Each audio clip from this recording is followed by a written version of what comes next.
Expectations are high that the Red Strand Premier League will start the 2017-2018 season the week after a new president of the Jamaica Football Federation is elected.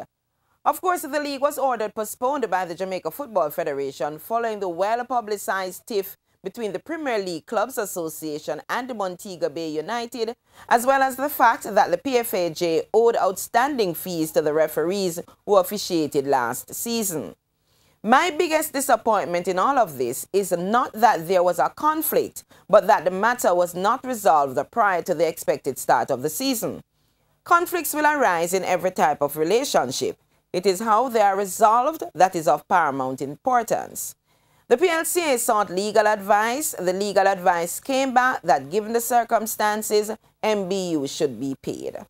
So after rapping the JFF for postponing the league, the PLCA has reportedly now submitted a proposal to the JFF asking it to share 50% of the $3 million it owes MBU and for the other 50% to be assumed by MBU. The PLCA says it would like the matter to be resolved so that the league can start on September 17. While I'm one of those disappointed that the league did not start at the scheduled date, the problem with the date proposed is that it comes a day after a new president assumes his post at the JFF. It remains to be seen if Bruce Gaynor will rule on the proposal in his last few days in the president's chair.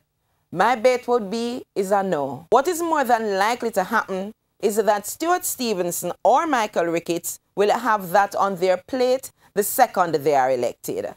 So whether Stevenson or Ricketts is the next leader of football's governing body, there will be no honeymoon. Aside from taking the national programs to the next level, they will have to address this very vexed issue as well as ensure there's no repeat. I'm Karen Madden. Good evening.